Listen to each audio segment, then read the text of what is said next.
Well, that didn't work this morning.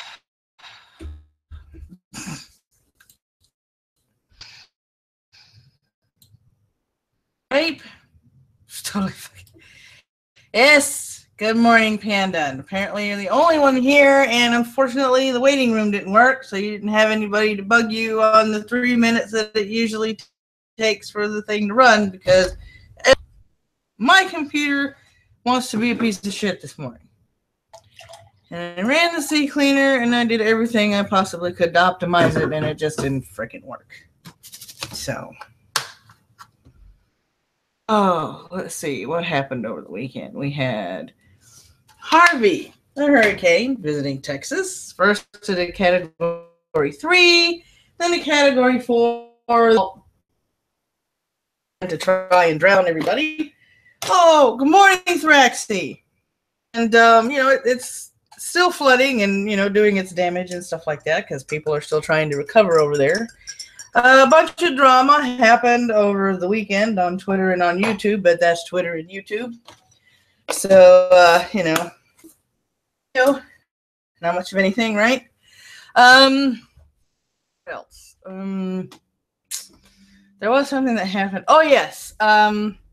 We were able to retrieve my old computer from a cousin of Ronan's.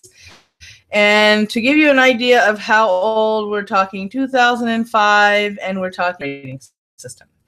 Now that I have made everybody in the live chat, Ronan is trying to Frankenstein his sister's tower and our tower, my tower, together to see if, oh, wow. I don't know what's going on because I looked over at Ronan's computer and it gave him a desktop notification half an hour in advance. So I've got no clue what's going on with the. So it's YouTube. What are you going to do, right? Rona's trying to Frankenstein. Good morning, Olenska. So we have a Neilk, and I'm saying good morning to my Thraxy. Mad Panda was here first, stomping his foot as always because he keeps thinking that I'm late or some junk. Oh, my show starts at the same time every day. No, maybe a YouTube conspiracy. They are slowly going back through all my newscasts and demonetizing the ones where I mentioned Trump and ISIS and, Berkeley, which I'm going to do today.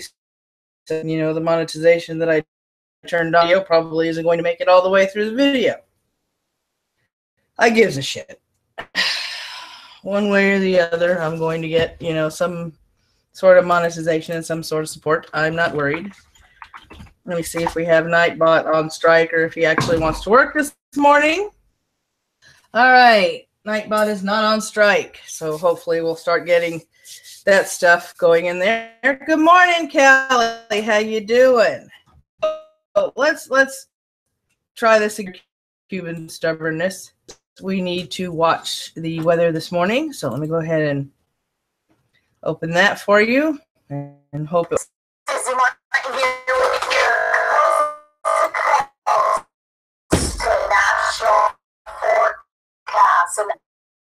Scene in Houston, and tremendous. The wrath of what was Hurricane Harvey, still a tropical storm, resulting in tremendous amounts of rain. Many areas are getting a year's worth of rain in just a matter of a couple of days. Houston severely impacted.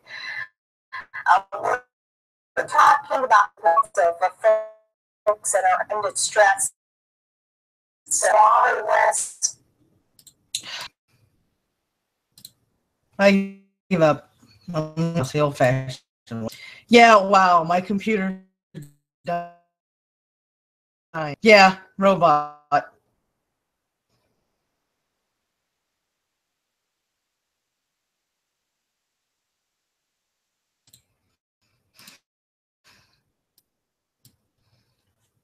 Let me see if I can fix it.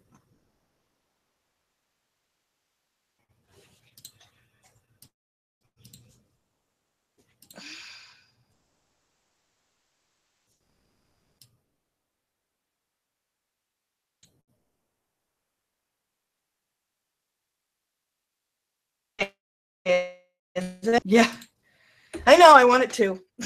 Am I coming in any clearer? All right. Let's see if we can get this thing started, right? Let me get my Kindle going.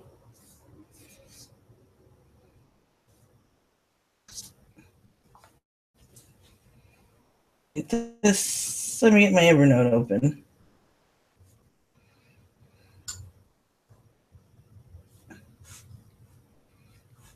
It's Monday. I should sort of expect Mondays to be shitty.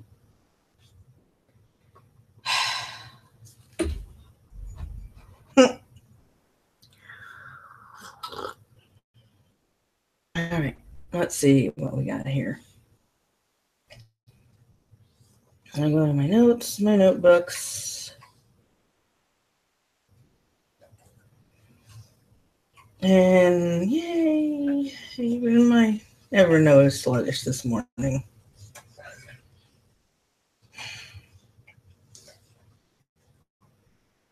All right. Let me see here. First, where's our good buddy Joe? All right, we're going to cover the weekend stuff. First, that is Joe Arpaio. The reason he's in the news this morning over our weekend wrap-up is because President Trump pardoned this former sheriff. President Trump has pardoned controversial former sheriff Joe Arpaio for a misdemeanor criminal contempt conviction. A statement issued by the White House Friday night said Donald J. Trump granted a presidential pardon to Joe Arpaio, former sheriff of Maricopa County, Arizona. Known as America's toughest sheriff, Arpaio gained a reputation for his harsh, his critics would say cruel, treatment of immigrants in the country illegally. Arpaio was convicted of criminal contempt earlier this summer for defying a judge's order that his deputies stopped detaining immigrants because they lacked legal status. His deputies carried on the practice for 18 months. Trump hinted at the pardon last week and again at a Phoenix rally Tuesday night. Last week, he told Fox News he was seriously considering a pardon and that our morning straight Sith male is a great American patriot who has done a lot in the fight against illegal immigration. Tuesday night, he asked the crowd of supporters, do the people in this room like Sheriff Joe? You know what? I'll make a prediction. I think he's going to be just fine, he said. Okay? But I won't do it tonight because I don't want to cause any controversy. The statement issued by the White House said, and I quote, Morning, AirCorps. Arpaio's life and career, which began at the age of 18 when he enlisted in the military after the outbreak of the Korean War, exemplify selfless public service. After serving in the Army, Arpaio became police officer in Washington, D.C. and Las Vegas, Nevada, and later served as a special agent for the Drug Enforcement Administration, formerly the Bureau of Narcotics. After 25 years of admirable service, Arpaio went to lead the DEA's branch in Arizona. In 1992, the problems facing his community pulled Arpaio out of retirement to return to law enforcement.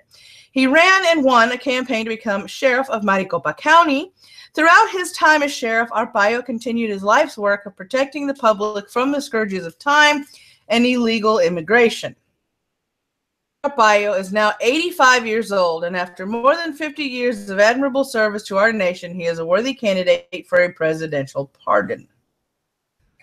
Arpaio had equally effusive praise for Trump, predicting that he will end up regarded as the greatest president in American history. Well, you know, by those of us that actually see the good things that he's doing and not the constant foot and mouth disease he tends to have, right? Predicting that, let me see. He also said he thought that, like him, Trump had been unfairly smeared as a racist. He was. We need him, and I feel sad how they're trying to destroy him. It makes me sick. He said, I'll tell you one thing. He's got guts and courage, and that's what this country needs. Arpaio said he didn't ask for a pardon and, as of last week, had not spoken directly to Trump about one. The misdemeanor conviction carries a possible sentence of up to 6 months. All right, so among his most controversial measures, the sheriff instructed his deputy to detain Hispanic residents and inquire about their legal status. He then disregarded a federal judge's ruling that he didn't have the legal authority to do so. In the 1990s, at the start of his tenure, Arpaio opened Tent City Jail, which housed inmates outdoors in the blistering Arizona sun. For years, activists criticized it as inhumane, but the newly elected sheriff, Sheriff Paul Panzone, said it was voluntary and inmates preferred it. Counter to Arpaio's claims, Penzone said there was no evidence that the tough reputation of the jail made people less likely to commit crimes. The city down earlier this year. So, goodbye to Tent City, but Arpaio got his pardon. Let me see. News number 2. We're closing this one. And we're opening. And there's going to be one more with his picture on it. So, hang on. We're still in the weekend news. Washington Reuters. Title is, Trump renews threat to scrap NAFTA going into next round of talks. U.S. President Donald Trump renewed his threat to scrap NAFTA and ripped on trading partners Canada and Mexico in a tweet early on Sunday, days before the 3 countries were scheduled to hold a second round of negotiations on rewriting the 23-year-old agreement. The worst trade deal ever made. Recognition process with Mexico and Canada, both being very difficult, may have to terminate, he wrote. Sunday morning tweet, Trump repeated his pledge that Mexico will eventually pay for his proposed border wall, saying the barrier is needed due to Mexico's high crime rate. Morning Thorn. Let's see here. In response, Mexico's foreign ministry issued a statement Sunday afternoon reiterating the country's position that it will not, in any way or under any circumstance, pay for Trump's signature border wall. The ministry added that overcoming violent crime associated with cross-border drug trafficking is the responsibility of both nations, pointing to the high demand for drugs in the United States from Mexico and other countries. Trump, a Republican, promised during his campaign to build the wall and overhaul or eliminate the North American Free Trade Agreement, which he cast as killing jobs and exacerbating the U.S. deficit, and to adopt a more protectionist stance for trade generally. The first 5-day round of talks between the 3 countries concluded last Sunday, with all sides committing to follow an accelerated process in revamping the agreement, which was originally signed by former President Bill Clinton, a Democrat whose wife, Hillary, lost the election in 2016. The second round of NAFTA talks will kick off on Friday in Mexico City. Mexico's negotiating position will continue to be serious and constructive, and the country's negotiators will not hash out differences via social media or the press, the foreign ministry statement said. They're taking a dig at the fact that he likes to tweet, so we know exactly what he's thinking without it being twisted by the mainstream media. And in some cases, I like to know what my president is thinking without a media twist, slant, or spin doctor in some way. However, there are times when he tweets that he tweets his foot right in his mouth and halfway down his throat. So, you know, we know he's not being advised as to what to tweet and what not to tweet. Some of his tweets are rather funny, and some of his tweets make you facepalm so hard, you know, your head is slapping on your desk because, holy crap, dude, did that really come out of your mouth? Fortunately, it's Trump, so the answer is yes, it came out of his mouth. So, we got 1, 2, 3. Next story is going to be... Next story.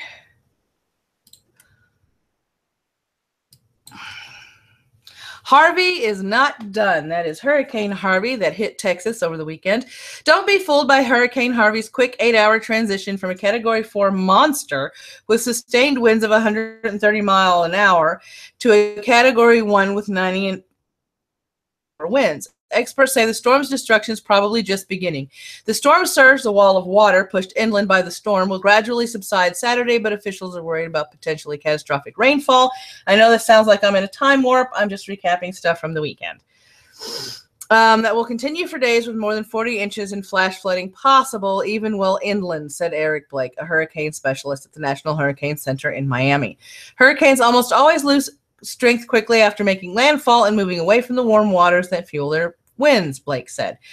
Harvey came ashore along the Texas Gulf Friday night as the most powerful hurricane to hit the U.S. in more than a decade. The center said Harvey's maximum sustained winds had decreased to about 75 miles an hour by late Saturday morning. It became a tropical storm Saturday afternoon. Go away, Blake said. Although experts had worried that Harvey might eventually wander back into the Gulf of Mexico, regain strength, and hit the coast again, that's not most likely the scenario at this point, Blake said. Our focus is shifting to the extreme and potentially historic levels of flooding that we could see. The storm is expected to keep slowing and dumping rain through the middle of next week. So they're going to be underwater a lot for days. So anybody over there in Texas, please be careful. Please stay safe. Please stay as dry as possible. Don't do anything stupid. I know for some people that is a long list, but please don't do anything stupid. Stay safe. Your health and the health of your family and friends is more important. Just, you know, morning, Benny. All right, let's see here. We're closing that. Oh, there's this other picture that I couldn't find. All right, here we go. And when we got this, that's our Berkeley timeline. Latest Berkeley protests. Here we go, lagging again. Police defend. Oh, yeah. Remember, Berkeley, this is also the same Berkeley whose mayor told his cops to hold back the last time while Antifa was running rampant, burning shit and beating people who didn't agree with them. This mayor likes Antifa and all these violent left side, even though they're pretty much all left. If you look at it, the KKK is Democratic, Vanguard America is mainly Democratic, any white supremacist, any ideology that is identitarian is pretty much left at this point. But the KKK has always had its roots in democratic politics. Left doesn't want to admit it. They'll condemn them, but they don't want to admit that the KKK is part of them. And they're actually fighting themselves. But, you know, that's neither here nor there, right? Right. Okay, so all this is... 7th, which was yesterday. And this is all California time. So any times that I shout out, California time. At midnight, 27th, organizers of a protest billed as the Bay Area Rally Against Hate say the event will go on as planned at the UC Berkeley campus. The event is one of several rallies that have been called for Sunday in Berkeley, a day after a controversial freedom rally planned by right-wing groups in San Francisco of counter-protesters. Once again, who are the counter-protesters? Antifa and Black Lives Matter. Something on my face because this thing went back to camera and not webcam. There we go. That should be better. It's always trying to focus on that. When my computer glitches and the audio doesn't work, it always goes back to my face tracker. Yep. No, I'm not on an iPad. I'm on my laptop, and that's my cam. But thanks, Lord. Let me see. Berkeley is going to crater themselves out of existence. Yep. Right. Rally against hate. Exactly. Exactly, Hunley. They are the hate. Let me see. Throngs of counter-protesters. Antifa and BLM. They can't seem to call them out, so I will. Every time. I don't care if I get demonetized. In a statement early Sunday, organizers of the rally against hate said, quote, "We fully intend to move forward with this rally," unquote, on the university campus despite calls by the university police department for people to stay away for safety reasons. Berkeley authorities are preparing for potential clashes at a city park, even though the person behind a right-wing rally called off the event. I saw that over the weekend that they called it off. Berkeley authorities are, let me see, it is not immediately clear who might show up for the right-wing event called No to Marxism in America in a downtown Berkeley park. 9:30 a.m. California time on Sunday, police have set up barricades in a downtown Berkeley park in preparation for possible demonstrations by right-wing and left-wing political groups. The San Francisco Chronicle reports that police with bomb-sniffing dogs checked the grounds of Civic Center Park early Sunday. 11 a.m. California time yesterday, several hundred people protesting against a right-wing rally have gathered at a park in downtown Berkeley under tight police security. Supporters of Donald Trump were largely outnumbered Sunday by counter-protesters, BLM and Antifa, but peacefully debating with the growing crowd at Civic Center Park. A right-wing group had called off a rally to be at the park, fearing violence, but some supporters turned up anyway. And these people are probably the white nationalists. I don't know if the KKK were there. I'm going to have to do some more digging to see exactly which right-wing groups showed up. Because usually on the weekends, I try to take a break from the news, but I'm going to have to start taking news snippets here and there on Saturday and Sunday to do a proper weekend recap. Because this is a little pieced together, honestly. 11 a.m. California yesterday. Several hundred people protesting against a right-wing rally have gathered at a park in downtown Berkeley under tight police security. Supporters of Donald Trump were largely outnumbered Sunday by counter-protesters, but peacefully debating the growing crowd at Civic Center Park. A white-wing group had called off the rally to be held, fearing violence, but some supporters turned up anyway. So you still have some that wandered in there that wanted to do the rally regardless. 1:10 p.m. California time on Sunday. It's like they're setting up a music venue. Yeah, they are going to get shot, Hunley. Sooner or later, this is going to lead to bloodshed, and these leftists are going to get shot. Yeah, I completely agree. Police have helped right-wing protesters attending a rally against hate out of a park after they were surrounded and pushed by counter-protesters, Antifa and BLM. The skirmish broke out at the Berkeley protest between several dozen left-wing demonstrators, Antifa and BLM, and a handful of right-wing supporters. The skirmish was tense but ended quickly. The left-wing protesters, I'm getting tired of repeating myself, but you guys know the gist. Everybody write it in the live chat. Antifa and BLM. The left-wing protesters surrounded the small number of right-wing supporters, then shouted at them and pushed them. The right-wing protesters sought protection from police and were escorted away. Several were arrested at Berkeley Civic Center Park by police who have banned protesters from covering their faces and carrying a variety of weapons that could be items that could be used as weapons. About 2,000 people gathered in what was billed as a rally against hate, which was filled with hate and violence and all sorts of bullshit. I have seen pictures this morning on Twitter about a father and son being chased, being beaten, being assaulted by these Antifa thugs. I saw pictures of a cameraman being assaulted and people trying to take his camera away that were affiliated with Antifa, to the point where police had to take the cameraman, the reporter, away. He was screaming, he was screaming for help as they were trying to rip the camera out of his hand. I mean, these people are 3 plates short of a freaking picnic because they think they're fighting against fascism, but they are the fascists, and they don't want to see that because they don't want to take a really good look in the mirror and do an introspection and realize they're screwing up more than they're helping. 2:15 p.m. California time Sunday. More than 100 protesters dressed in black have pushed their way past police barricades into a Berkeley park. They assaulted at least 3 people by punching and kicking them. Police broke up fights using what appeared to be smoke grenades to stop one scuffle. 3 people who were attacked ran behind police lines to escape. The black-clad protesters carried a large banner that identified them as anarchists. 4:10 California time yesterday afternoon. Good morning, Roman. I'm glad you could make it. Black-clad anarchists at a protest in Berkeley have attacked at least 5 people, including the leader of a potentially conservative group, who canceled an event the day before in San Francisco amid fears violence would break out. The protesters, who wore hoods to conceal their identities, chased Patriot Prayer Group leader Joey Gibson from Sunday's rally in a Berkeley park. As Gibson backed away with his hands in the air, the protesters pepper sprayed him. Gibson then went behind the line of police who were wearing riot gear.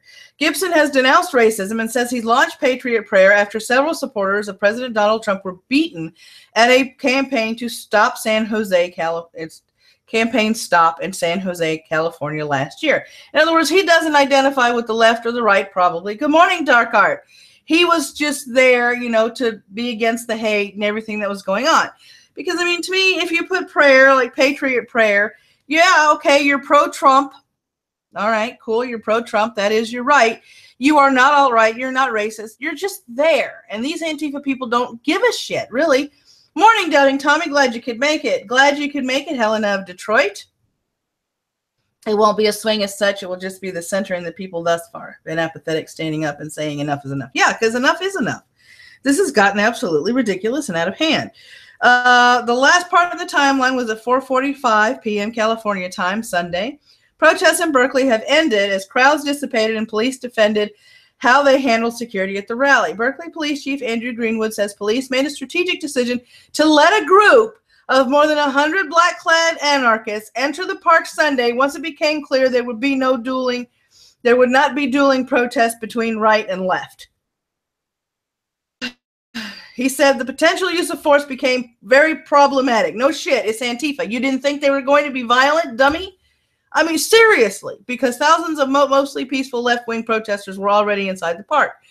Greenwood said he decided to let the black-clad protesters demonstrate in the park because there was no need for a confrontation over a grass patch.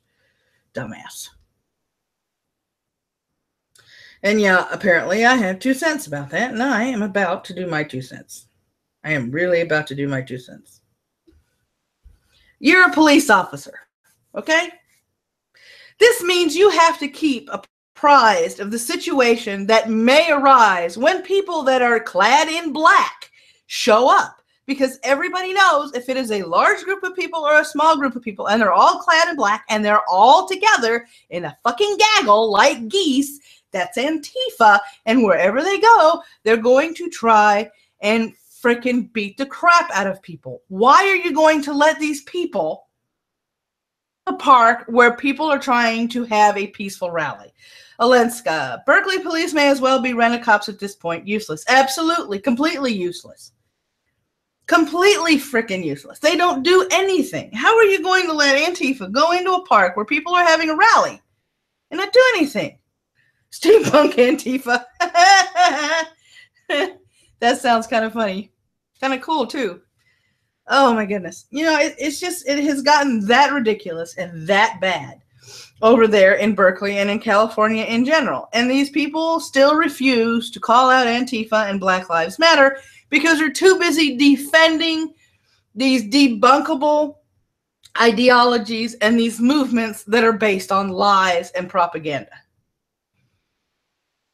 I mean, you know, they'll call out the KKK, Vanguard America, and all these white nationalist groups out as far as the day is long, but they're not going to mention Antifa. They're not going to mention Black Lives Matter, and that is very hypocritical. That is what's the problem with mainstream media today. They're not calling out all the sides they need to call out. They just call out one and hope people won't realize that the counter protesters are the side.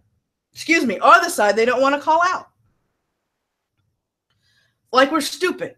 You know, like we're mindless sheep. This doesn't, you know, this is why I decided to do my own news, because I will call this out. Okay? I abhor people with these sorts of ideologies. I abhor the KKK. I can't stand Vanguard America or white nationalists. I can't stand Antifa, and I can't stand BLM because their movement was based on a lie, contrived, and propaganda. And to me, if you are so feeble-minded that you will, you know, take, as I like to say, the spoon of propaganda from the soup of lies and run with it and think that it's gospel, then you're the idiot, you're the sheep, you're the mindless zombie following that person in hopes to get another bite. I'm not that way. I will question everything that comes across my desk. I will double and triple check if I have to, because I am not going to sit there and have blinders on for one group when both groups are the problem, when both sides are the problem. I'll call everybody out if I need to. And these mainstream media idiots need to start doing the same thing. They really do. All right. Trump lifts military restriction for law enforcement. This is out of Washington, and we're on today's news now. President Donald Trump is preparing to lift restrictions on surplus military equipment that can be passed on to law enforcement agencies in spite of past concerns that armored vehicles and other gear were escalating confrontations with protesters. It's the protesters that are escalating it. Oh, I'm going to have another 2 cents. I can feel it. Documents obtained by the Associated Press indicate Trump was preparing to sign an executive order undoing an Obama administration directive that restricted police agencies' access to grenade launchers, bulletproof vests, riot shields, firearms, ammunition, and other surplus military equipment. Let me repeat that. Documents obtained by the Associated Press indicate Trump was preparing to sign an executive order undoing an Obama administration directive that restricted police agencies' access to grenade launchers, bulletproof vests, riot shields, firearms, ammunition, and other surplus military equipment. Figure that bared repeating. That was Obama that did that. Attorney General Jeff Sessions could outline the changes during a Monday speech to the National Conference of the Fraternal Order of Police in Nashville, Tennessee. A person familiar with the matter said the person insisted on anonymity to discuss the plan ahead of an official announcement. The changes would be another way in which Trump and Sessions are enacting a law and order agenda that views federal support of local police as a way to drive down violent crime. Groups across the political spectrum have expressed concern about the militarization of police, arguing that equipment encourages and escalates confrontations with officers. President Barack Obama issued an executive order that severely limited the surplus program, partly triggered by public outrage over the use of military gear during protests in Ferguson, Missouri, following the shooting death of 18-year-old Michael Brown. Police responded in riot gear and deployed tear gas, dogs, and armored vehicles. At times, they also pointed assault rifles at protesters. Obama's order prohibited the federal government from providing grenade launchers, bayonets, tracked armored vehicles, weaponized aircraft and vehicles, and firearms and ammunition of .50 caliber or greater to police. As of December, the agency overseeing the program had recalled at least 100 grenade launchers, more than 1,600 bayonets, and 126 tracked vehicles. Those that run on continuous tank-like tracks instead of wheels that are provided through the program. Grenade launchers, not rocket launchers, which are probably for smoke grenades to make. Exactly. Right. Grenade launchers. They didn't say, did I say rocket launchers? Yep. Bayonets. The NAACP Legal Defense Fund said in a statement Sunday night that it is exceptionally dangerous and irresponsible for the administration to lift a ban. No, it's not. Just a few summers ago, our nation watched as Ferguson raised the specter of increased political militarization, police militarization. The law enforcement response there and in too many places across the country demonstrated how perilous, especially for Black and brown communities, a militarized force can be, the LDF said. Now, let me repeat who said that. The NAACP Legal Defense Fund. Are we a bit surprised that they said that? Sessions has said he believes improving morale for local law enforcement is okay to curbing spikes in violence in some cities. The plan to restore access to military equipment comes after Sessions has said he intends to pull back on court-enforceable improvement plans with troubled police departments, which he said can malign entire agencies and make officers less aggressive on the street.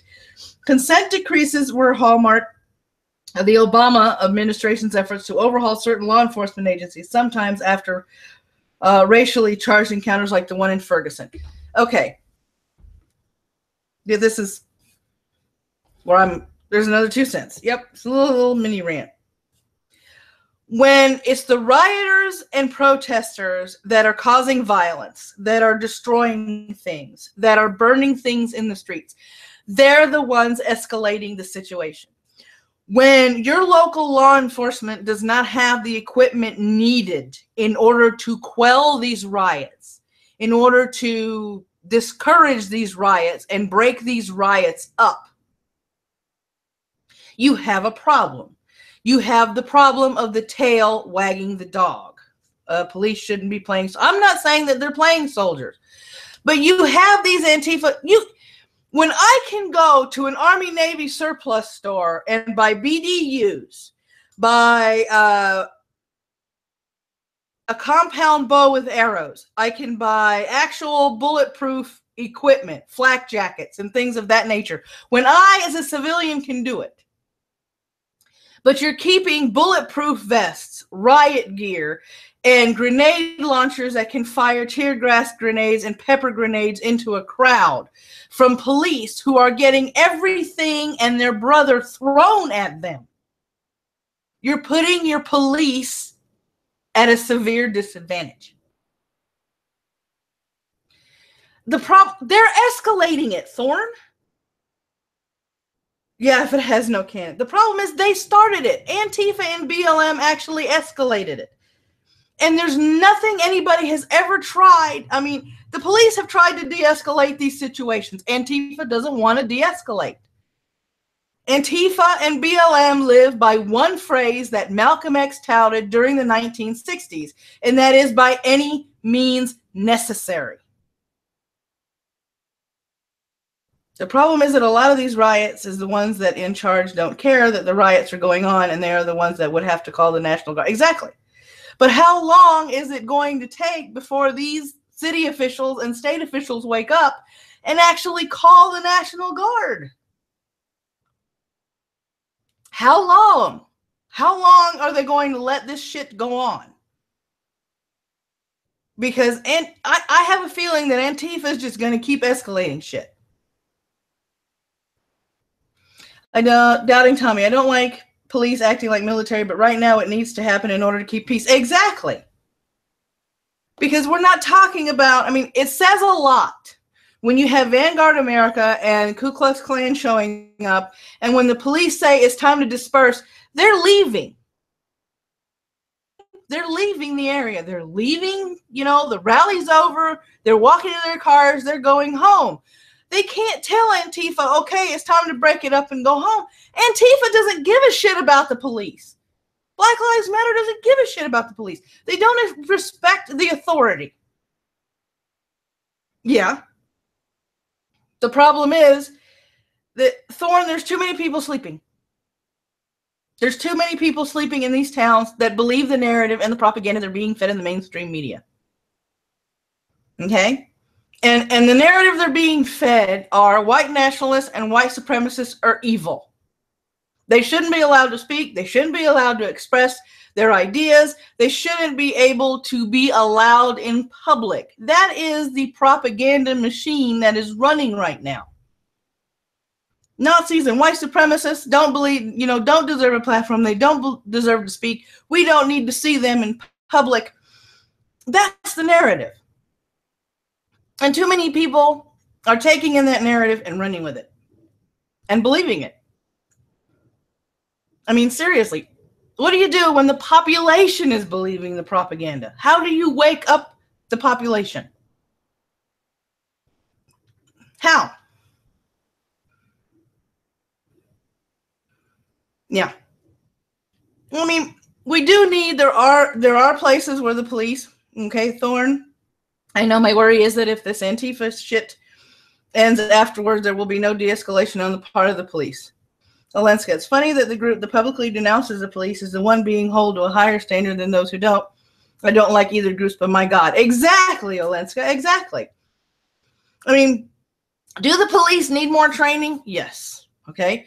I also believe that every 3 to 6 months, the police officers should be taken in to talk to a psychiatrist or a psychologist to see if they're still mentally fit for duty. Because in my opinion, the first thing a police officer should do upon any type of crime scene is de-escalating the situation. But there are situations that no matter what you try to do to de-escalate it, it's not going to de-escalate. Neilk says, de-escalating the police will be difficult. However, they will likely need to be even more military-like to stop Antifa later versus now. I agree with you, Neilk. CPD act like Rams thugs, Thorne. That's scary as fuck. Yeah. I mean, these people are attacking the police. Doubting Tommy, I don't like the white supremacists, but at least they respect the police and the laws. Yes, they respect the police and the laws. Exactly. That's what I'm saying. I don't support the white supremacists, and I don't support white nationalism either. But when they're the groups that disperse, when the police come in with the bullhorns and say, it's time to break it up, it's time to go home, and they're going, all right, we're going home now. And you have these other groups like Antifa and Black Lives Matter going, no, fuck you. And they start throwing shit at the police. What are the police supposed to do? I mean, they have tear gas, they have pepper gas, they have beanbag rounds, they have rubber bullets. Long before Antifa and Black Lives Matter find measures to counter the beanbags and the rubber bullets. I don't think Antifa cares that we beat the Nazis already in World War II. That's the whole thing, Callie. They think we're the Nazis because we don't agree with them. All right, here we go. North Korea scraps Airshow as sanctions tighten. North Korea has canceled this year's Wonsan Airshow, travel agents said Monday, with reports suggesting tightened air travel restrictions by several countries due to nuclear tensions, with Pyongyang could be behind the move. The first ever Wonsan International Friendship Air Festival was held in September last year, attracting hundreds of foreigners as the isolated North showcased a lineup of civilian and military aircraft. The event had been planned to take place every 2 years, but North Korea said in March, the first was so successful that it was bringing forward the second edition. But the gathering, scheduled for late September, was canceled by the North Korean Preparatory Committee due to current geopolitical circumstances. Specialist website NK News reported, citing an email from the organizers. If it did not give specific reasons, but cited uncertainty and recently upgraded travel warnings regarding trips to the north, the report said. The U.S. travel ban issued following the June death of U.S. student Otto Warmbier, who was released in a coma after being held by Pyongyang for more than a year, will come into effect on Friday. Britain updated its advice at the weekend to urge its citizens against all but essential travel. Japan's public broadcaster NHK cited diplomatic sources as saying the reason for the cancellation was unclear. It said there was speculation it could be part of the North's efforts to save fuel in the face of increasingly tough United Nations Security Council sanctions over its nuclear and ballistic missile programs. Last month, Pyongyang tested 2 intercontinental ballistic missiles that appeared to bring much of the U.S. mainland into range. Oil is not currently subject to sanctions, but fuel prices jumped in Pyongyang earlier this year, prompting suggestions that the rise was driven by a fear of restrictions being imposed. Specialist tour agencies, which scheduled trips to the Airshow, said they had canceled them. We have indeed been informed that the Wonsan Air Festival has been canceled, Stefan Gossens, a tour organizer for Netherlands-based For Aviation, told AFP. Reiko Vega at Chinese-based KTG DPRK Tours and Information said that the agency has scrapped its plans. Yeah, you're poking everybody and their fucking brother. You've got sanctions on you that are absolutely ridiculous. And, you know, and you thought you were still going to be able to have an air show? I mean, even if you still held the air show, how many people are actually going to show up? I think they canceled it because they realized nobody was coming.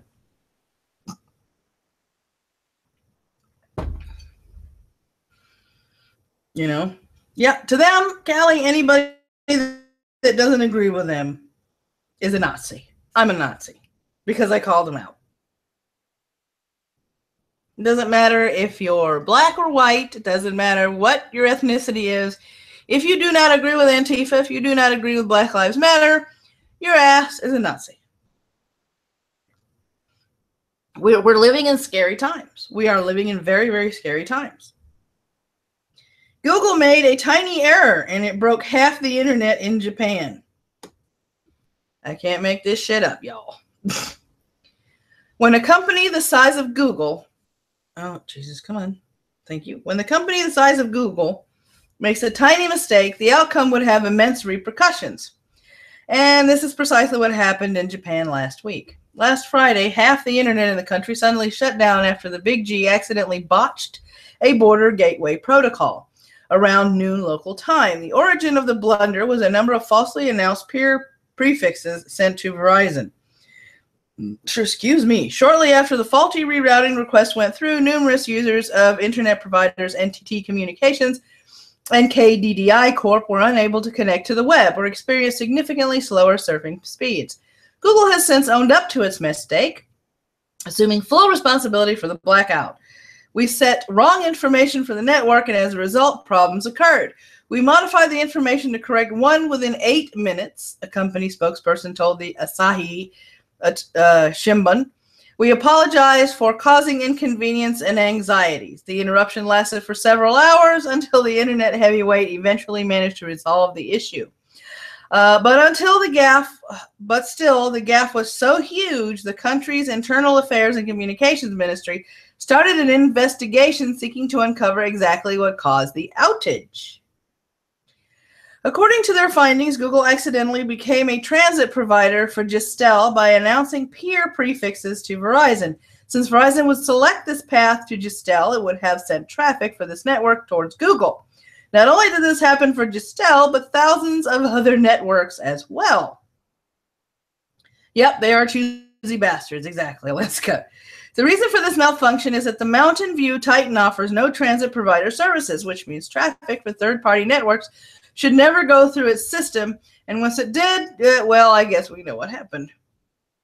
It's easy to make configuration mistakes that lead to incidents like this, the investigation notes further. In this case, it appears a configuration error or software problem in Google's network led to inadvertently announcing thousands of prefixes to Verizon, which, in turn, propagated the leak to many of its peers. Unfortunately, the flub-up resulted in no major emergencies. Fortunately, the flub-up resulted in no major emergencies, though it did spoil the workflow of the East Japan Railway Company, the comfort of some clients at Resona Bank, Saitama Resona Bank, Kinki Osaka Bank, it is Kinki, it says Kinki, Osaka Bank, as well as the fun of thousands of Switch, Wii U, and 3DS gamers. Whoopsie. In other similar mishap this year, a block on porn in Iran broke the internet in Hong Kong. Prior to that, Pakistan inadvertently blocked YouTube worldwide after resorting to BGP to shut the service down locally. So yeah, a little glitch here means big troubles later on. And it kind of leads to, comedy, but on a, a little more depressing note or a little more, serious note, it says a lot when Google makes one mistake and half of a country's internet goes down the tank. Think about that for a minute. They made one glitch, one coding error, sent messages to the wrong thing, and half a country was without internet. Now, I'm not stressing it like that to be dramatic, but I'm doing that to make you guys think. How much power does Google actually have? That's my tinfoil hat question for the day. How much power does Google actually have?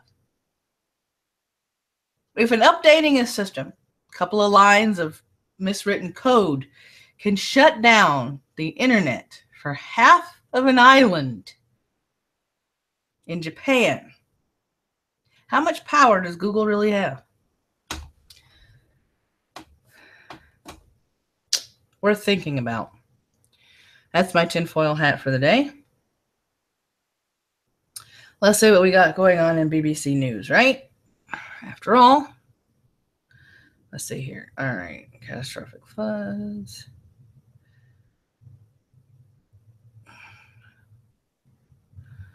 All right, kind of crazy how they can shut down everyone. Yeah, exactly. The question, why would the ISP just accept this information without checking it? I don't know. But it's reminiscent of, was that a Die Hard movie? The Die Hard movie where the kid said that the next end of the world wasn't going to start with bombs. It was going to start with people hacking in and shutting down entire networks. I think that was a Die Hard movie. I can't remember. I might be wrong. Yeah. Indian guru rape. Gurmeet Ram Rahim Singh jailed for 20 years. Ooh, what a name. Indian media reported that Gurmeet Ram Rahim Singh's followers set a vehicle alight just ahead of sentencing. Violence after Friday's verdict in Panchkula in northern Haryana state had killed some 38 people. The self-styled holy man was found guilty of sexually assaulting 2 female followers and jailed for 10 years each to run consecutively. There were initial reports of a 10-year-old sentence, but his lawyers confirmed the sentencing was of consecutive, not concurrent terms. Prosecutors had called for life sentences. A lawyer for the victims said 50 women had come forward with allegations of rape, and they would be seeking further investigation in the case. We believe there are at least 48 more victims who were sexually abused and who may have been killed or too scared to come out and testify against Ram Rahim. Lawyer Utsav Singh Bains told AFP. Boy, an Indian version of Bill Cosby. Who'd have thunk? Oh, come on. I know I had my weather bug. Oh, there it is. There's my weather bug. Let me see if I can at least read it, right? Let's see if I can come up with some sort of weather news other than Harvey. If my Kindle will load, right? Some mornings, boy, I tell you. Welcome to Monday, right? All right, let me see. Oh, we got lightning nearby? Sometimes I'm a little scared that it knows where I'm at. Maybe that's just my paranoia. All right, let's see what we can come up with. Weather news. That's what I'm looking for. All right, let's see here. Oh, all right. I'm going to tap that. Developing tropical system along the Carolina coastline. So for my friends that are in Carolina, this one is for you. Although all eyes are on Harvey and the epic rainfall across southeast Texas, the tropics are doubling down on the trouble along the U.S. coastline. A new tropical system is sitting just offshore of Georgia and South Carolina. Yes, I'm in Georgia. Yes, I'll be okay. As of 10 a.m. EDT, potential Tropical Cyclone 10 is located near, and they give you the coordinates, or 100 miles southwest of Charleston, South Carolina, and 240 miles southwest of Wilmington, North Carolina. It contains sustained winds of 35 miles an hour and is moving northeast at 9 miles an hour. Its minimum central pressure is 107 MB, or 29.74 inches of mercury. Warning has been issued for the southeast coast from Serve City, North Carolina to Duck, North Carolina. Yes, that's an actual name. Duck, South Carolina. Let me see. This includes the Albemarle and Pamlico Sounds, most of the North Carolina Outer Banks. Tropical storm warning means that tropical storm conditions or sustained winds greater than 39 miles an hour are possible within the next 24 to 36 hours. Tropical storm watch is in effect from South Santee River, Georgia to Surf City. The system will slowly move over the warm waters of the Gulf Stream, which is helping to organize it, and is anticipated that the disturbance will become a tropical storm later today or early Tuesday as it hugs the Carolina coastline. If it does strengthen to a tropical or subtropical storm, it will be given the name Irma. Okay, here we go again.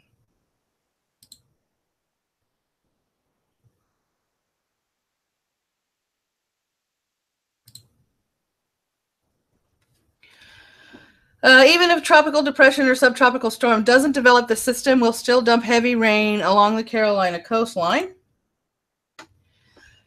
Beach erosion with pounding surf is expected along the dangerous rip currents accompanied by the gusty winds and may drench the coastal communities from Hilton Head, South Carolina, northeast to Wilmington, North Carolina. Heavy rain is also possible in the mid-Atlantic later Tuesday into early Wednesday. Nope. Yeah. Yep, be a better troll and you may not get timed out. Trolling is not prohibited, but it is graded. And if I do put you in timeout, that means your grade is an F. Let me see here. What else we got? Okay, today's weather outlook.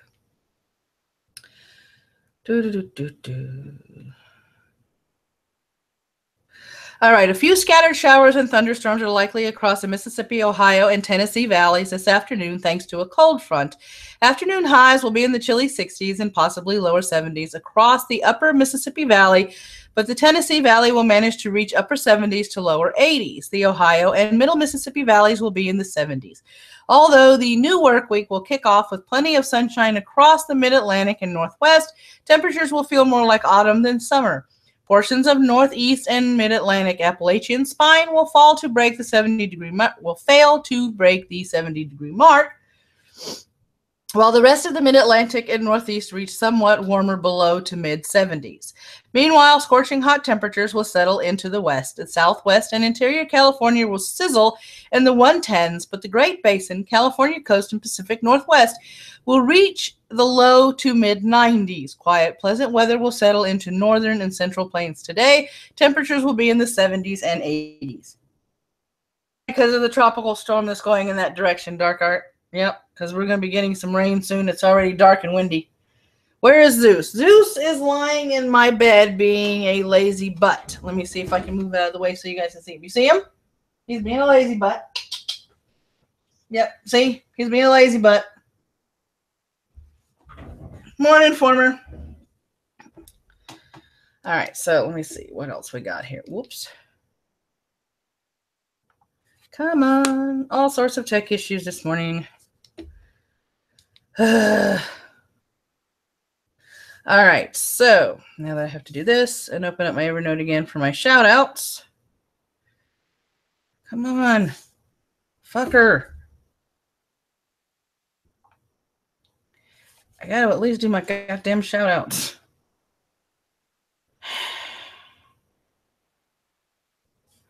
Sooner or later, I'll have a computer. Sooner or later, that day will come. Good morning, Ghost Dog. All right. All right, let me see. Here we go. Evernote. Opening Evernote. We got 5, count them, 5 minutes left. Come on, hurry up.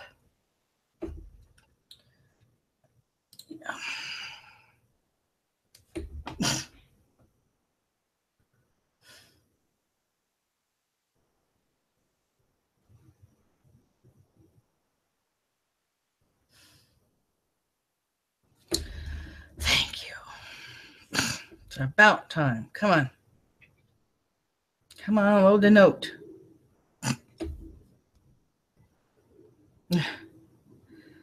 All right. Let me see here. Whenever you decide to load, I can finish. Okay, there we go. Shout outs. The first one is Lavender Town. She is a wonderful artist, and she also has a comic strip. So if you look in the description below, you'll see something that is referring to a tapas.oi. This is where you can find her comic. She very colorful, very imaginative, and very beautiful artwork, in my opinion. Check out Lavender. She does do drawing videos every week. So please support her, because she's one of the people that's probably going to get lost in the algorithm, not through demonetization, but because she can't pump out content like those of us that don't animate can. So please go check out Lavender Town. The next one is the Irreligionist, attacking radical ideologies with logic, facts, and science. He is on YouTube, VidMe, and you can find him on Twitter. The Millennial Revolt. There are a few bright spots in the sea of millennial woe, and the Millennial Revolt is one of them. She comes at it from a more conservative side, a more neutral point of view. She has podcasts on her YouTube channel. She also has a VidMe. She's not on Twitter, but she is on Gab. Check her out, the Millennial Revolt. And if you are in the mood to have a dose of someone who strings insults together so artistically in one breath it makes your head spin, you need to check out Razorfist, otherwise known as the Rageaholic. He's on YouTube, VidMe, and Twitter. And those are your shout-outs. Tonight, the live stream on Jasan Brazeal's channel is Jason's Pub at 8 p.m. Eastern Standard Time. You just need to send me your channel link, DM it either on Discord if you're on my Discord, J Willie, or DM it on my Twitter, because my Twitter DMs are always open. I'll take a look at it. It doesn't matter how many subs you have. You just have to have content that is at least a week old or younger. Yes, Razorfist is a fucking legend. I agree.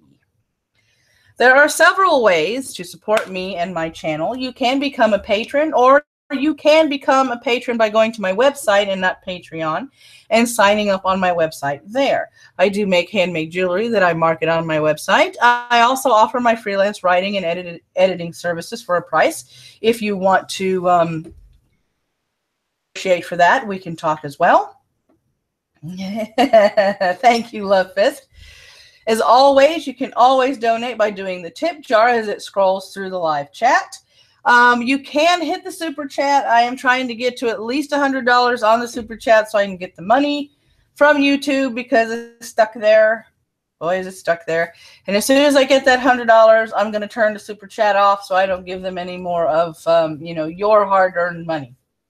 So, as always, my friend, as I bring everything up, it is Monday, as evidence of all the wonderful tech glitches. May your coffee ever flow, may your caffeine be ever strong, and may you have as marvelous a Monday as you can. Take care of yourselves, take care of your family and friends, especially if you are in stormy areas. See you in Discord if you have my Discord link. If you don't, PM me on Twitter and I will drop you the link. See you in Discord for the coffee club. Bye.